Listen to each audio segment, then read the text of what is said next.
All right, still people are still coming in. All right, let's start. Okay, this week is the last class until Shavuot. Next week, instead of the Thursday night class on Pirkei Avot, there will be a special class on Wednesday night in conjunction with Shari Tzedek. We're going to have a couple of great speakers.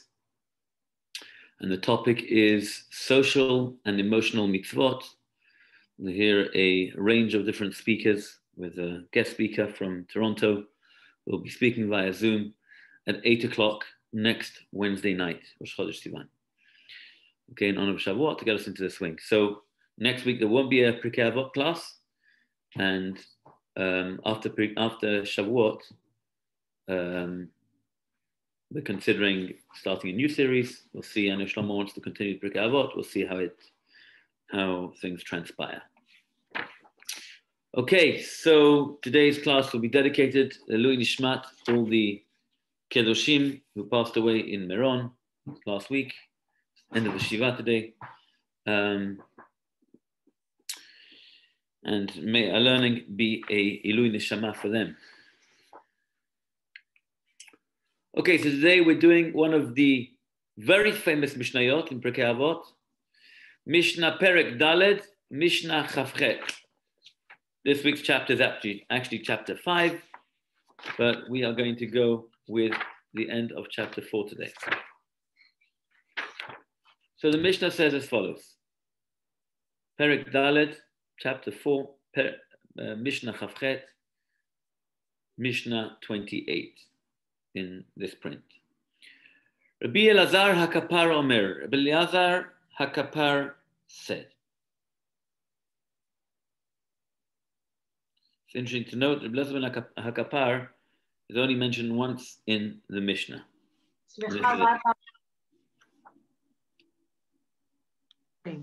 Sorry? Are you able to share the screen with the text or not? I don't have the text in front of me. Okay. If you okay, 1 second. Maybe I can try. Let me see if I can pull it up.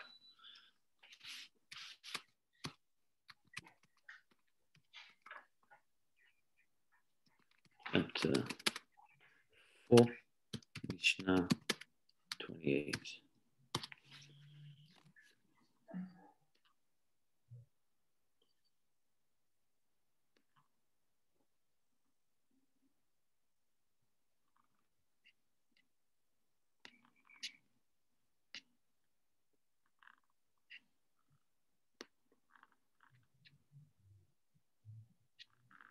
Okay, very good. 1 second, just putting it up.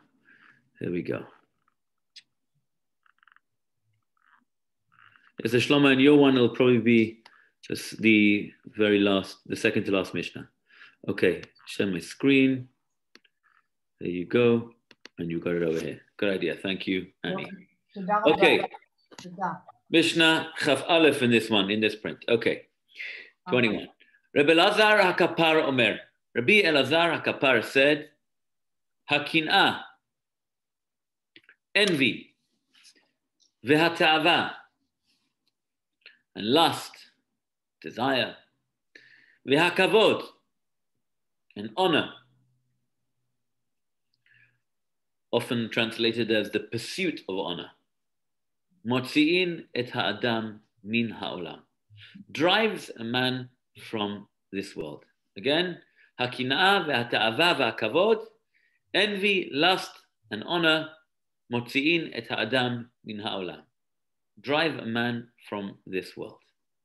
So anyone want to give a stab at the Mishnah? Anyone have any questions? Anyone got any problems with it? Or is it a given?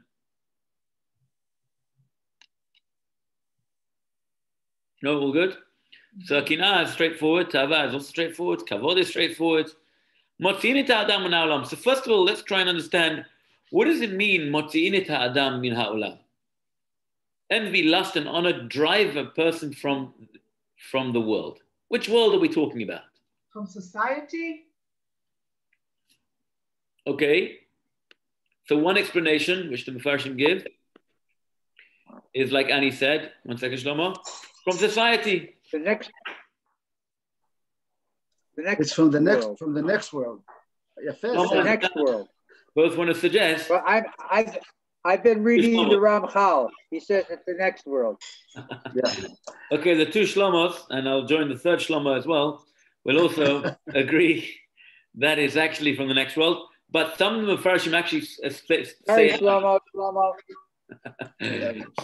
Some of the commentators actually explain, like Annie said beautifully, that there's a certain destructive force which a person who is so dependent on these three terrible midot, these terrible character traits, that actually it kind of drives a person from this world. I'll just give you two explanations. One's the first explanation was from someone called by Nachum Mordechai from Novminsk, who translates Ha'olam as reality. That what? That a person who's a prisoner to any of these three maladies, jealousy, lust, and glory, simply loses touch with reality. So what does he do? He enters this kind of world of psychology, or a psychological world of fantasy. He's in this, in this bubble. Yeah, I mean, jealousy can cause crazy paranoia. And, there's demons in every closet and every corner of the world and everywhere you're looking. It can cause this crazy demon around you. Lust can, for some cheap thrill, a person can destroy their entire career and their entire life. We all know these stories, of people who have fallen and just lost everything. And glory is the same thing. When a person takes it too seriously, then it can create delusions of grandeur, right? A person's living this psychological world of fantasy, and that's one of the simple understandings of the Mishnah is it takes the person out of this world because he's living in a not a real world, world of fantasy. Reb Simcha Zissel of Kelm used to say that, like a leech, a leech, what happens? The leech, I think it's come back a little bit nowadays in modern medicine. Back in the day, the bloodletting was through leeches, right? Leech would put on the malady, whatever it is, and it would suck out the blood. So the leech, when it's initially sucking out the blood, what's happening? It's getting enjoyment. Enjoys the blood, and it's sucking it until it sucks. Problem is, eventually it gets so full that it explodes. It's exactly the problem. He said, so essentially the blood which it's sucking is deadly poison.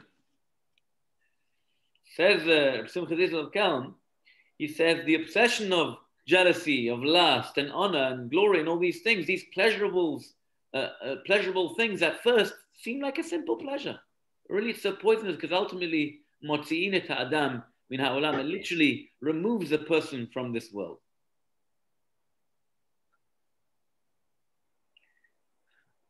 I once saw a nice perush that says, motzi'in et ha'adam min ha'olam is someone who's got this, suffers from these maladies. Essentially, it's so crippling that what's he doing? He becomes so egocentric that everyone around them is just no longer around. So, motzi'in et ha'adam min ha'olam means that everyone else around him ceases to exist. There's no one left in the world besides them. Kina is so jealous. There's no space for anybody else. Ta'ava, everything's drying. He's got the one thing in his mind. Or kavod, honor. Everybody has to honor the person. He's obsessive. It's self-destructive. Self-destructive. Poison. Blood.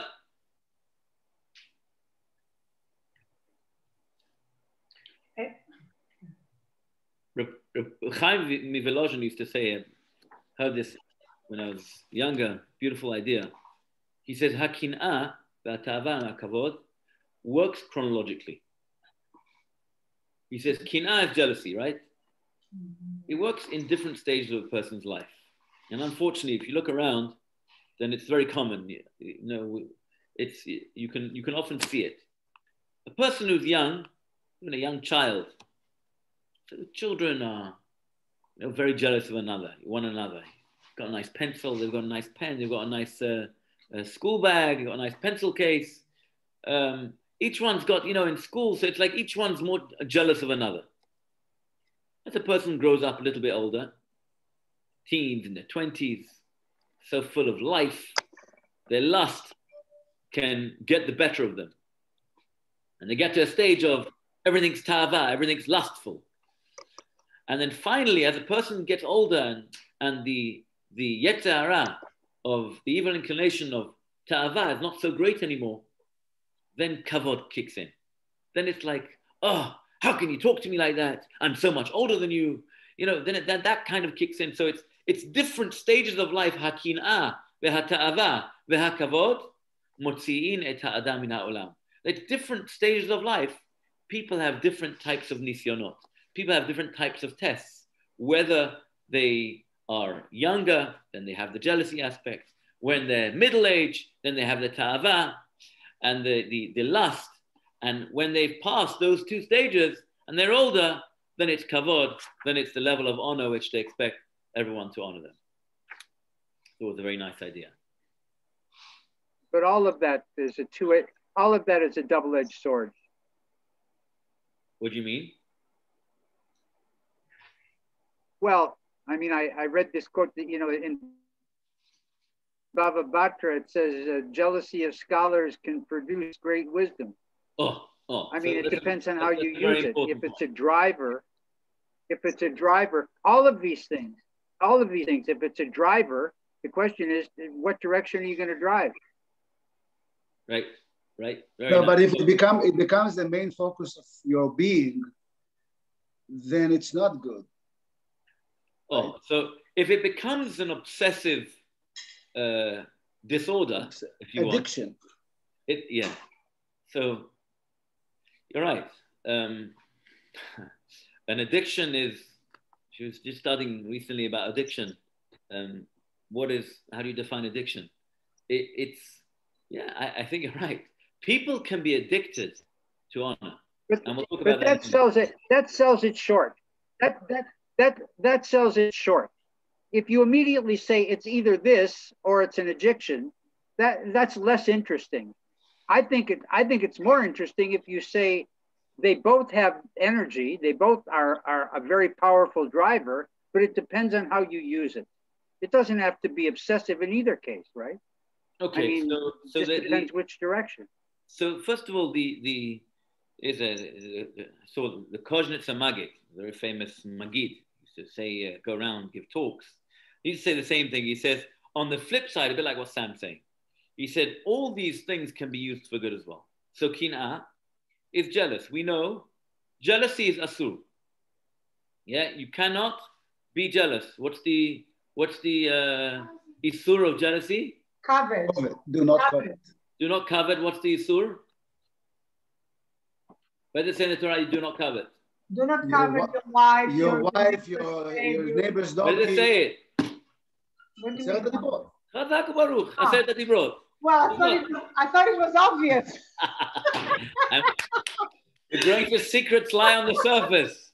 Aseret HaDibrot says it's right. One Parshat Yitro, which we're going to read next week, Parshat on Shavuot, Aseret HaDibrot, and one in Parshat Leit Hanan.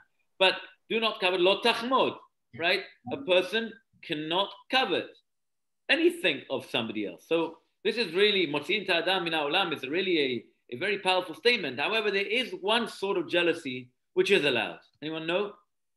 The jealousy to study Torah. What else? Chazak Baruch. As you say that Annie, you've been upgraded. So kinat sofrim tarbe chokhmah. What does that mean? A person can be jealous of somebody else, of their good deeds, of the amount of Torah knowledge that they have, of the amount of mitzvot they've managed to attain. And it's really not a negative thing, because that's essentially going to push them in a direction which will help them grow. So it's going to elevate a person. So isn't that pushing them down? So when it comes to a negative, Sam, what you were saying, a negative kin'ah is I can't stand that he or she has a nice car or has a nice house or has this and this job or whatever it is. So I'm going to either have to push that guy down or essentially elevate myself. If I elevate myself, it could be it's a never-ending situation because as the person goes up, then he's gonna yesh lo mana, you have one, you want two. If you have one house, you need two houses. If you have two houses, you need three houses. And once you have three houses, but that really, and then but that really depends. That depends. That's if you're jealous of somebody. But if you envy what he has, it's not the same. I mean, I envy your knowledge and your practice, Rabbi, but I'm not jealous of you. I don't have a problem with you because you have it. I just wish I had some of it myself. So I'm envious of what you have. This should propel you. That's not jealousy. This should propel you to gain more knowledge, and so this is a positive thing. The Gemara Batra said like this: Kinat sofrin tarbe chokhmah. Rivalry between scholars increase wisdom. That's exactly the point. If you are doing something and having this kinat sofrim, this jealousy, but that's going to propel you to get to a better place, it's not a bad thing. But if the jealousy is a driving force to take you down, because it's just going to take you on an never-ending journey of motzi'in et ha'adam min ha'olam, whether it's egocentric and you just don't see other people around you anymore, or it's literally going to take you away from this world because you're going to be completely consumed, obsessive, and addicted, then you're in trouble.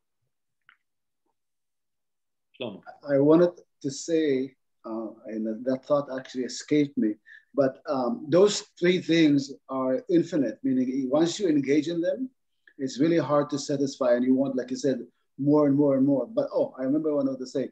That kin'at sofrim phrase in Israel is actually a negative thing, because when writers write something, הם לא מפרגנים, they don't give credit to each other. So in Israel, when we say in Israel, kin'at sofrim, you know that it means they had a major disagreement, the two writers.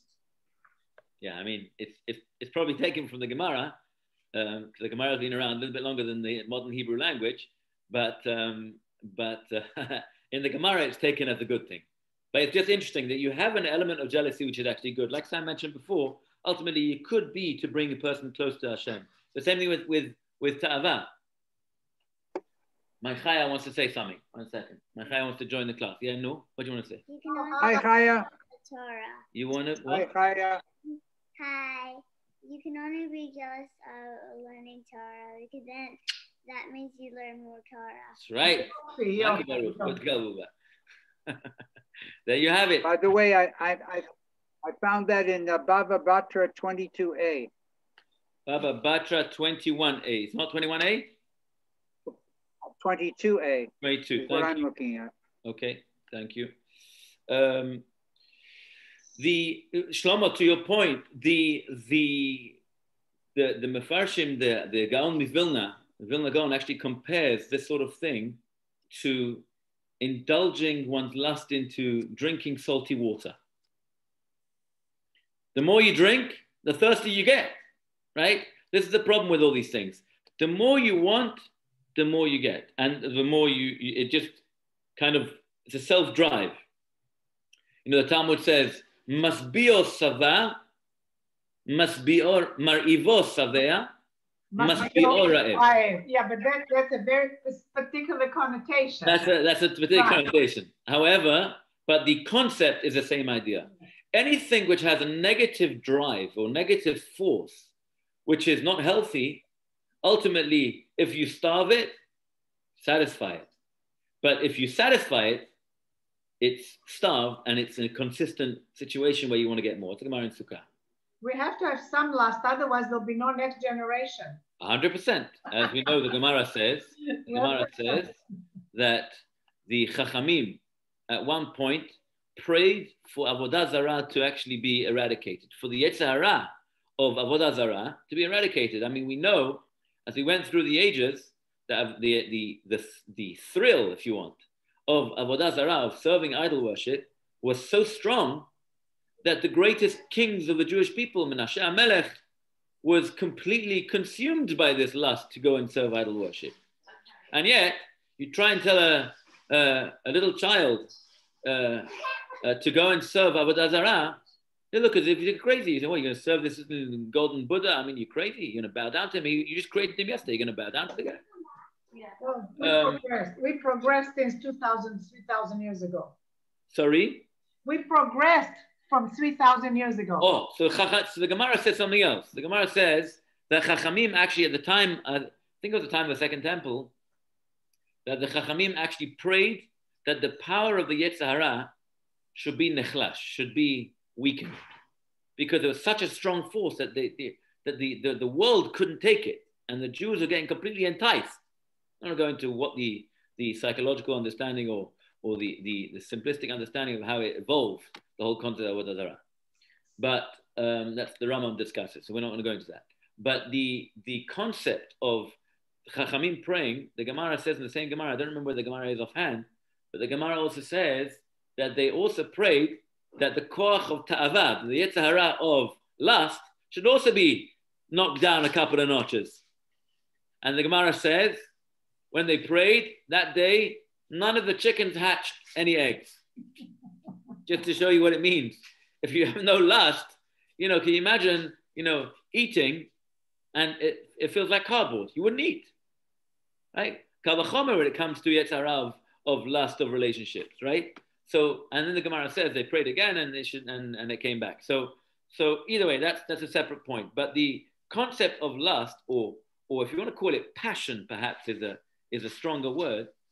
Passion in Avodat Hashem is also very healthy, right? A person who's excited to do Dvar Hashem, to do Avodat Hashem, that is an incredible thing. So someone who has passion in the service of God will really, be able to scale the heights of greatness.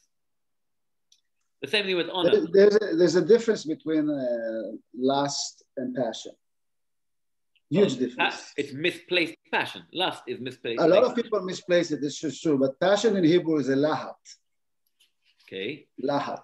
You are on fire for something, and lust is usually have the connotation of sexual activity of some sort, or it could also be to gashmiyu, to usually at a mitaveh, to a meal, or you want a good steak, or whatever you are mitaveh, desire. But passion is very different. In English, Shlomo, in English, it's very common to speak about the lust for power. Yeah, very common. But what I also want to add, that those three things, Rabbi. Yeah. The kin'ah, ta'ava, the kavod, they all open the door to a slippery slope. They can lead to lying, they can lead to cheating, they can lead to stealing, they can lead to hatred, to a lot of things that we want actually, as we want to go a good person, we should stay away from that and control it. But by that, so does chocolate. So does chocolate. So does chocolate. Yeah, but Sam, everything is nice in moderation. Exactly. Precisely. Everything. I think, one second, I just want to finish off this last point of kavod, and I'll get back to you in a minute, Shlomo, that the honor given to other people, to give honor to a Talmid Chacham, to a Rab, someone who is supposed to be respected, al pi halacha, to your father, to your mother, to someone who a person is supposed to respect, then that again, it's a doorway to Olam Haba, right? It's going to assist you in Avodat Hashem. So, Sam, you're right. I think essentially a kin'ah v'atava v'akavod is in general not supposed to be a good thing.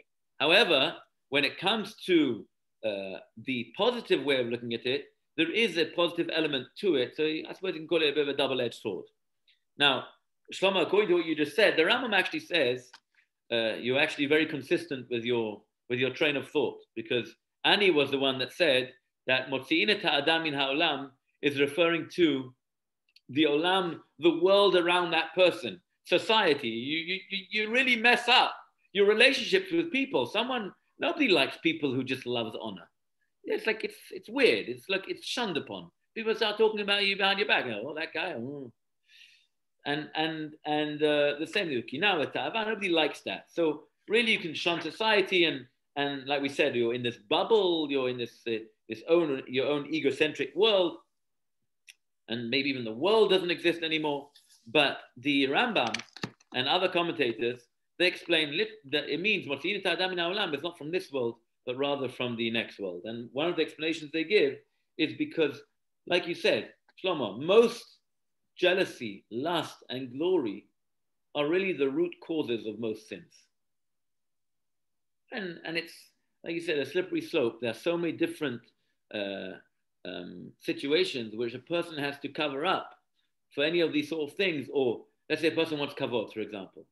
So to get kavod, a person may have to be devious. A person may have to cheat. A person may have to, want to climb up the ladder and work. So, you write your resume not so you're not so straight. You did this, you did that, even though it's not 100%.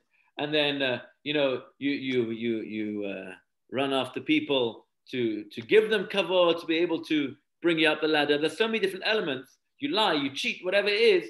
As a result, these kina, tava, and kavod are really the overarching sins which can bring a person to not such good places. When I saw a nice parable relating to this, says that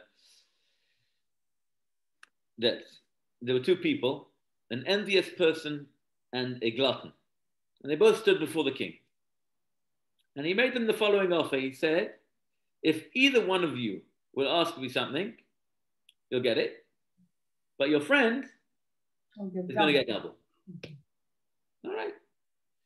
So the envious one, he doesn't want to ask first. Why? Because he can't stand it that whatever he gets, his friend's going to get double. And then the glutton, who really wants the double portion, he kind of pushed his friend to ask first. So what does the envious guy do? He says, you know what? Thought. He says, you know what? I want you to poke one of my eyes out. Thank you, Annie. So that the glutton will go poke his eyes out, right? He said, that's the problem with gluttony and envy. It's so overpowering that it's self-destructive. It's a terrible story, but it makes the point. The point comes out, right? Ben Ish Chai says the same thing. It's like, these three maladies is so entangled that they create contradictions in life, which makes life unbearable, right? Like, you can be faced with terrible dilemmas. I mean, he won't want to request something painful because of his lust for comfort, but he won't ask for something demeaning because he needs prestige. So the only thing which he's left is something comfortable and prestigious, but he can't bring himself to give his friend the double portion. So this guy is the greatest victim of his own maladies, right? The guy, it's a self-destructing system. This is kina v'atava v'akavod motzi'in et ha'adam min ha'olam. Yeah, Shlomo. That's why, Shlomo. Sorry. I'm thinking that those three things actually coming from a perception of deficiency, from a perception that you're lacking something, and therefore you want to fulfill it. Now, it's a misperception, but at the same time, this is what kin are. I want to have what they have. This is kavod. I want to be this. It's just, but I just want to, nice. This is what I think. It's something that you think you're lacking, and therefore you're pursuing it. But I heard something, I think last week, very cool. If you focus on what you lack, you will lose what you have. If you focus on what you have, you will lose what you think you lack. What you think you lack, yeah. So, but I really like that. Kina v'tava v'kavod is a psychological, place which a person becomes obsessive with, but it's a delusion. It's a delusion of a misconception that you're lacking something. So a person is jealous because why does he have, or why does she have a nicer watch than me? Why does he or she get a better job? So really, you have your place and they have their place. And we said this a few times, two people can be in exactly the same job, and one could be extremely successful, and the other one could be very not successful, because that's what Hashem decreed, that's what Hashem decided. So there's no point in having kina, because it's not going to get you places. The same with tava. You know, that person, I want that, I really want lustness, can mess up a person's entire marriage, a person's entire career, a person's entire life. Why? Because he thinks he's lacking. And then what happens? 5 minutes later, the fantasy is all gone, and it's delusion. And the same with the kavod. Oh, I need to be well respected. You either have the respect which you need, or you don't. Either deserve it or you don't. If you deserve it, you'll get it anyway. And if you don't deserve it, and you try and force it upon people, kol haborech me'akavod, kol rodef achar hakavod, borech mimenu. And kol haborech me'akavod, and the kavod rodef acharav. That if a person who actually runs after honor, people are going to run away from that guy. So it's counterintuitive, but that's the reality, because it's all a delusion. It's an all illusion. Yeah, Annie, sorry. Okay, that's why we have a remedy. Chazal gave us remedy. Oh. Miu ashir, asamer b'chelko. And it's not only osher by way of wealth. In anything, all these criteria that we're talking about, if you're samer b'chelko, you're not driven like we just debated and discussed about 30 minutes. Because that curtails you, that puts limits, that puts boundaries. 100%. And I think, but to come back to Sam's point, but the flip side of that as well is, Ezu ashir samech b'chalko. So one will say, you know what? I've learned for half an hour today. Must speak. I don't read anymore. I'm samech b'chalki. I'm happy. I'm good to go. No, so it comes in certain situations. That's not how it works, right? A person wants to be able to consistently strive to be able to grow and not be samech b'chalko in ruchaniyut, but to be samech b'chalko in materialistic things. So to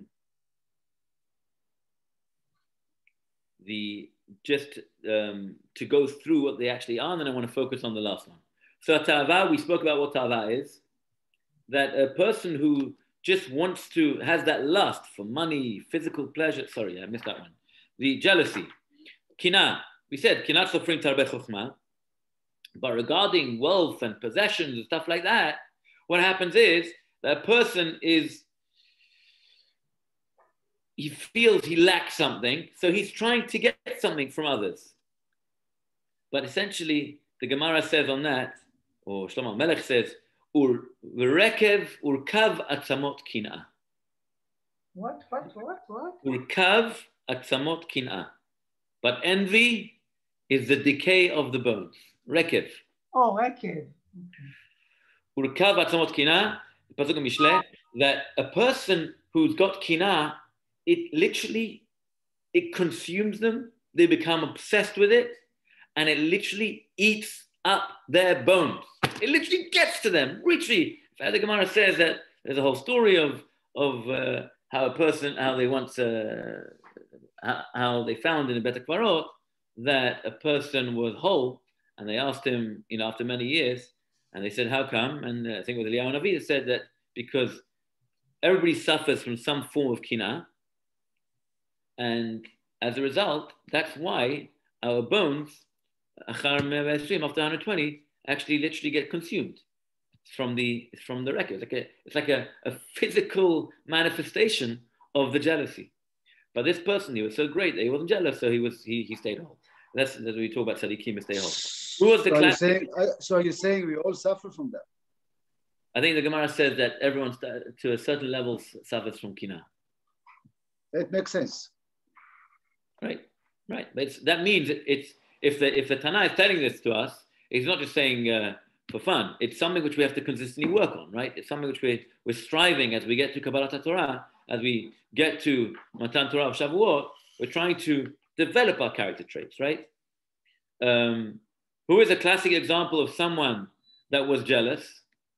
Rashi says, Korach. Korach was someone who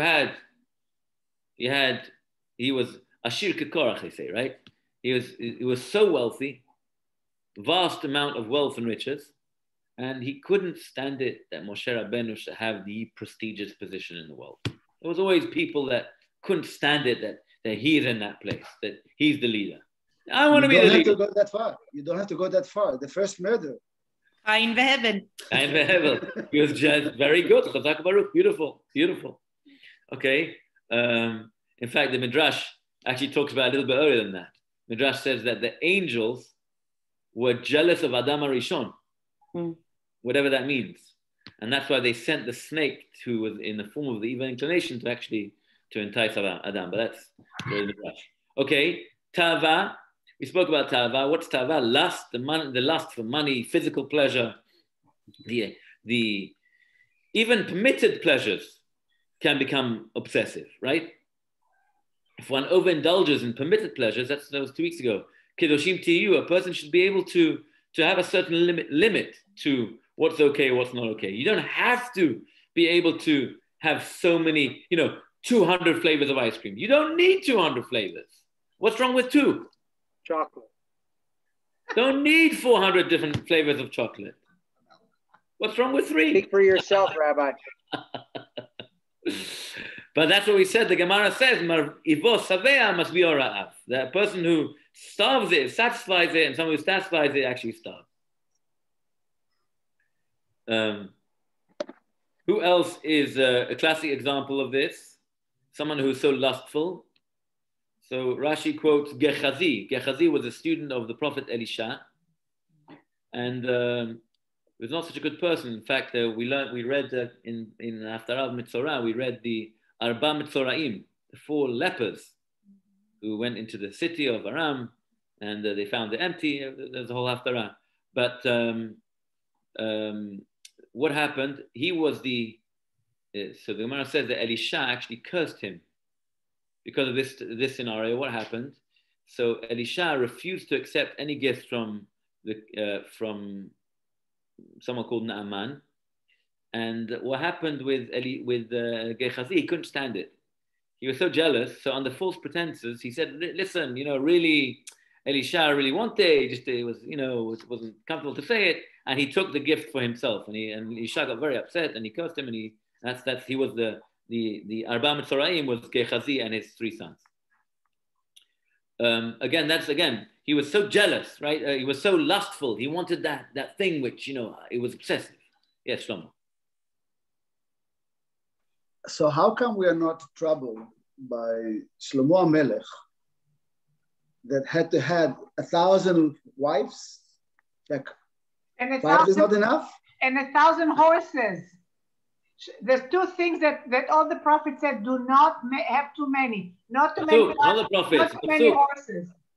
The pasuk. So 1 second. So it's interesting to note that the person asking the question is also Gush Shlomo, but maybe that's why it's one wife is plenty. How many horses have you got? How many horses? No, but the Gemara, I can't remember who asks. I think it's the Gemara asks that how could it be Shlomo HaMelech would actually transgress what the pasuk says? Rak lo yarbelo nashim, lo yarbelo susim. Right, that a king is not allowed to have so many wives, so many horses. So how come Shlomo HaMelech did? So there's different explanations of what happened. Dan. I was going to say he had actually 600 wives and 400 concubines.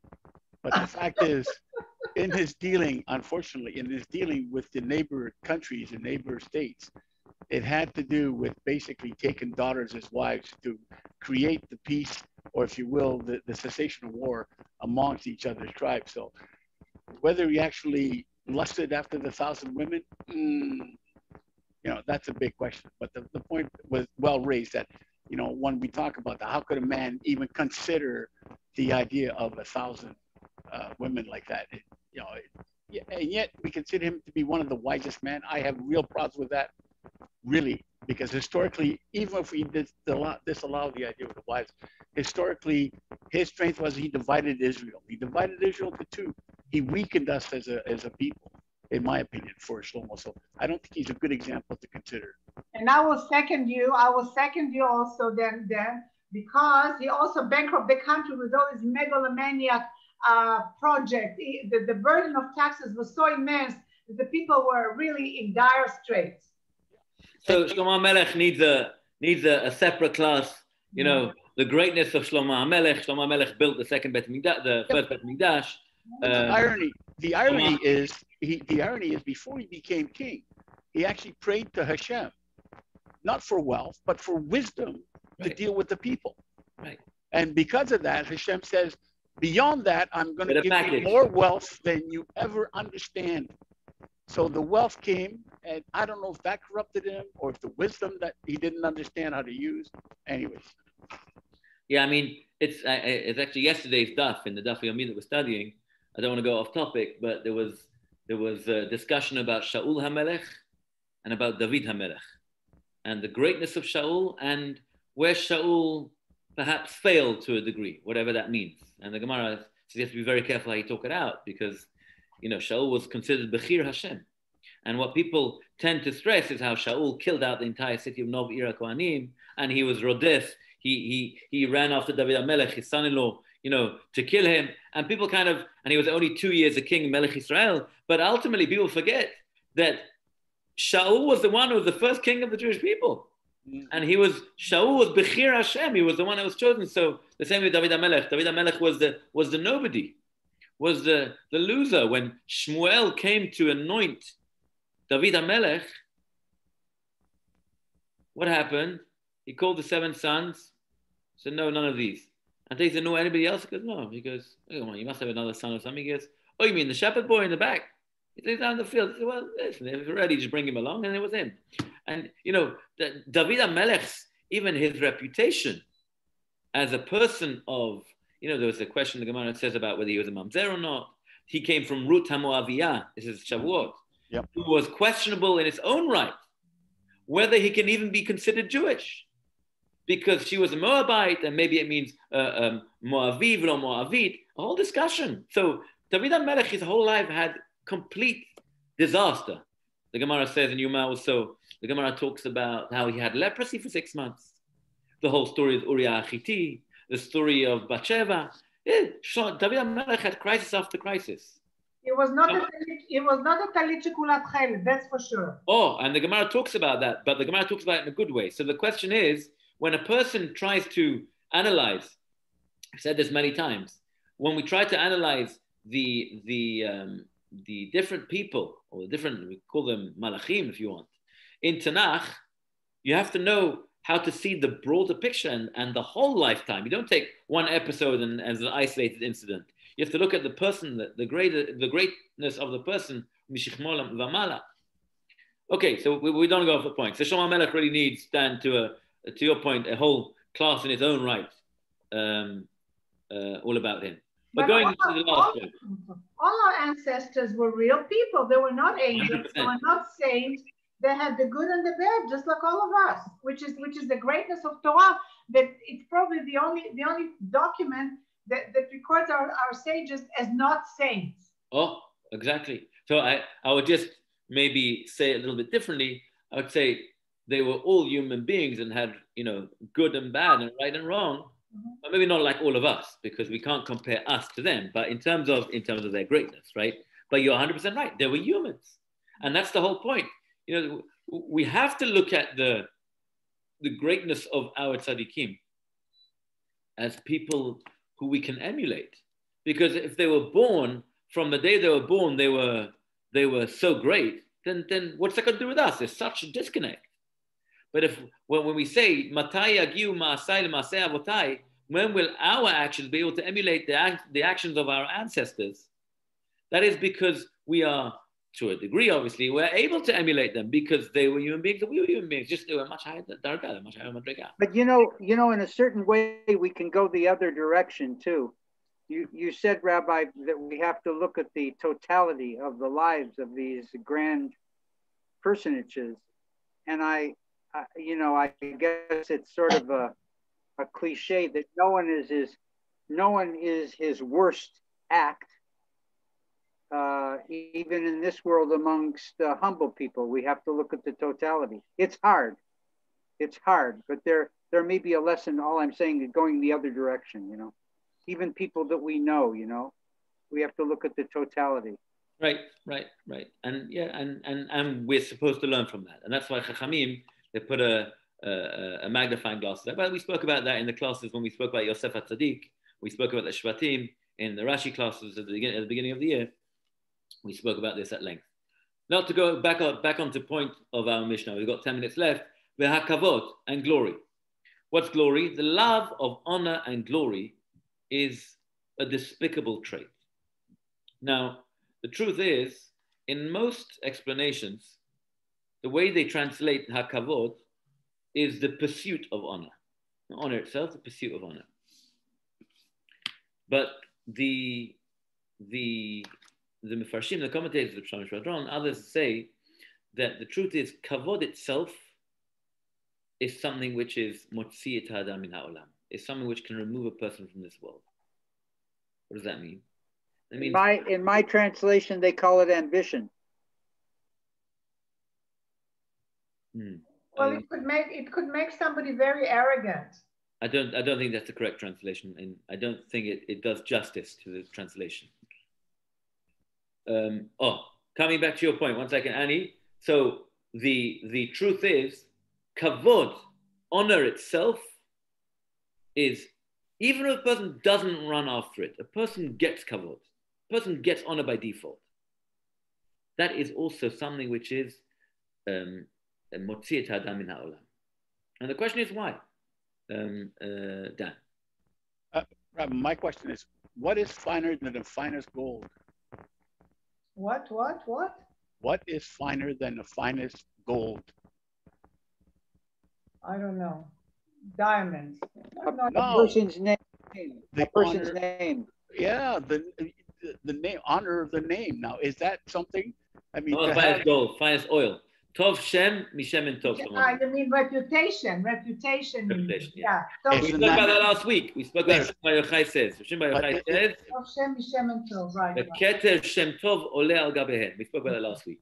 But if you're saying reputation, aren't we talking about honor, recognizing the good name, working towards the good name, developing that good name? Is that different? No, so I'm not talking about reputation. I'm talking about honor. A person gets honor because of person's a respectable person. Person likes to honor them, right? That's human nature. But what the Tanna is coming to tell us, that even honor itself is motzi et ha'adam min ha'olam. So the question is why?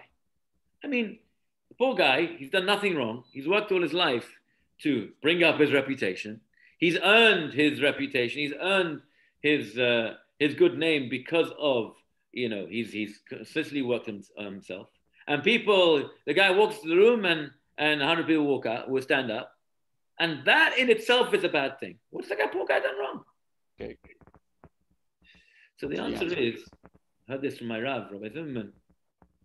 He says that the problem with honor is, especially people that get honored from a young age, is that it can create a illusion that person is greater than everybody else. They're not, Chad min Hashura. They're above and beyond. They're above average people, which basically becomes a situation where the person lives in a bubble. And kavod is insidious. Kavod is a terrible thing. The Talmud Dvorah writes like this. Talmud Dvorah Moshe Cordovero. He lived in the time of the Ramak. He lived in the time of the Arizal. Arizal gave a hesped, gave a eulogy about Moshe Cordovero. He said an incredible thing. I won't go into it now, but the eulogy you can imagine from the Arizal about one of the greatest people of his generation. And he said that this man had no sin. Arizal can say that, right? Because Arizal used to look at people's foreheads and used to be able to say, you did this and that today. Chaim Vital writes in a few places that, once he did a day, so you didn't have a kavanah in your bracha today. You didn't have a good intention when you said the bracha today. But the Arizal was able to discern exactly it says that al pi Kabbalah, all the sins of a person's on their forehead. Anyway, we're not going to go into that. But the Talmud verse says as follows: Ve'yivrach min hakavod, the person should distance or run away. Yivrach, how do you say livroach? To run away. Run away. To escape. Escape. Flee. That's the word. Thank you. That's what I was looking for. to flee from kavod, to flee from honor. Ve'im mitnaheg שיכבדוהו, להתלמד בהם על צד הגאווה, ויתרצה התאווה, ובקושי יכול תמיד בכך, ובקושי יכול לנצל. Says the Talmud Dvorah that a person has to flee from kavod like fleeing from fire.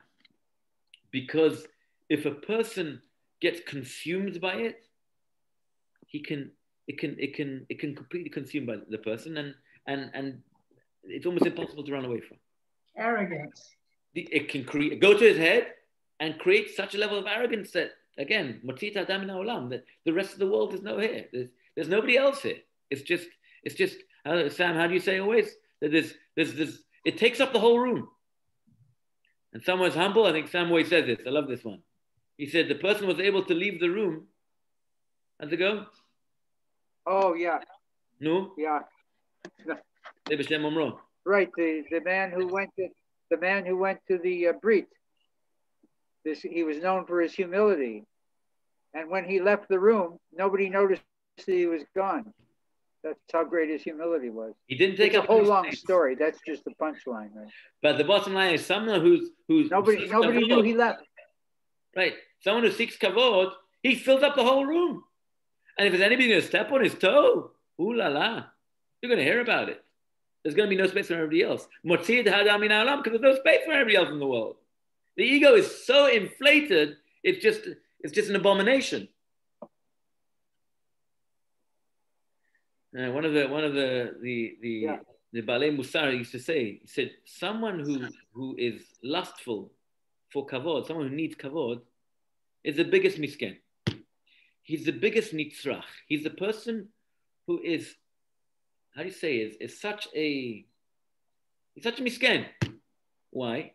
He said a person who's poor, okay, they don't have money, they can give something else. A person who's ill, okay, he can't walk. He can give advice. He always has something to give. You don't have this, you can give something else. But a person who needs kavod, every single interaction that they have with anybody in any situation is that need for kavod. So he's such a needy person. And it completely consumes him. So, just to finish off, Ruach Chaim says, how is it possible to get rid of this terrible danger? Kavod is a scary thing. By conquering your yetzer. Oh, but the question is how to do it. What's the remedy for such a dangerous malady? You say with Rebbe Eli Lopian, who was a big rabbi in London, later moved to Gateshead, later moved to Israel. He once said when he was very old, one of his students was sleeping with him, and he heard him saying over. He says, "V'lo tavi to'evai el betecha." So don't bring an abomination to your house. And kept on repeating. He said, well, he asked him, he said, what are you saying? He said, because it says in the Pasuk, To'avat Adonai kol geva lev. It's abomination of God, someone who's so arrogant. He said, it's an abomination. It's asur to bring an abomination to the house. He said, but Rebbe, he said, you're so great. You're 90 years old, and you're worried about kavod. He said, you don't understand. He said, can you imagine, Chas Shalom is a train station. And somebody plants a bomb in the train station. There's hundreds and thousands of people walking through. What's that big train station in New York called? Central Station. Central. Thank you. Central Station. Grand Central. Grand Central. I'm not American. I was there 2 years ago. Grand Central. People walking in, out, move, Someone Chas Shalom plants a bomb. Nobody touches it. For 5 years, there's a bomb there. No one's touching it. Suddenly, someone touches it. Boom! The whole thing explodes. There's people injured. Chas Shalom. There's all sorts of people maimed and all sorts. You ask the person, when was it? When was the danger? When the bomb exploded? Or from the beginning? 5 years ago, when the bomb was planted? What's the answer? From the beginning. Any Chacham will tell you, from the beginning. The danger was always there. B'mikra, there was no ason. There was no tragedy. But when it blew up, it blew up. But the tragedy was always there. The effect was always there. So kavod, the same thing. Kavod, whether you like it or not, whether you deserve it or not, is a ticking time bomb. And you have to make sure to run away from it. So how do you get around it? So it's already 7:59. Just finish off. One of the ways out is, first of all, a person should pray. A person has to pray to be saved from this danger, from this crisis. We say in the end of Amidah, "V'nafshi ke'afar lakol tihiyeh," that our soul, we should be as a being, should be humble, like soil, like earth. That's one of the simple ways. The other way is not to take notice. What does that mean? How do you not take notice of kavod? You walk into a room, 500 people stand up. I mean, the great tzaddikim. There was the best story was there was one of the tzaddikim. I think it was Moshe Feinstein. I think it was, who walked into one of the weddings, or not wedding, one of these big conventions, and he walked in with somebody else, and everybody stood up. The Gadol Ador came in, everybody rose, everybody stood up, and the natural reaction of Moshe Feinstein was he turned around to see who was behind there. Everybody was standing up for. That's like a Gadol B'Yisrael, right? But okay, I think we're going to have to wrap up. But a person should have that humility. A person has the humility, remembers the. I'll finish with this because this is a nice one. Rabbi Yehuda says as following: very famous Mishnah in Avot. Akavya b'mahalalel omer.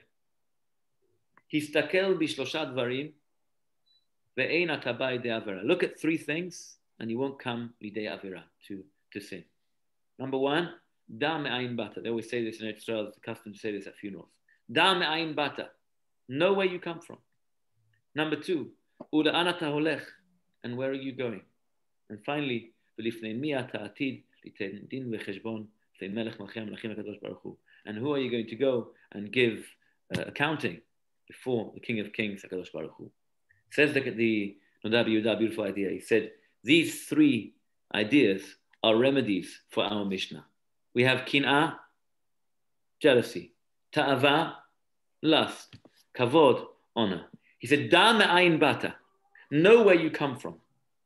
If you know where you come from, you'll realize, and what does the Mishnah say? Mi makom rima v'toleah. You know that person was created from the ground. Person Adam Rishon was created from the ground. We human beings are created from nothing. So a person will realize there's no point in being jealous because we're not entitled. We're not entitled to anything. We're dust.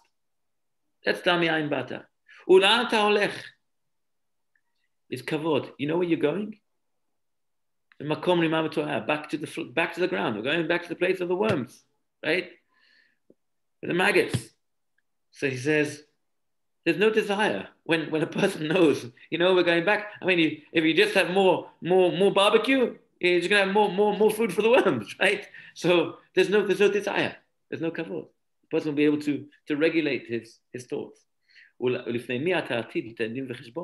And who is a person going to give an accounting for?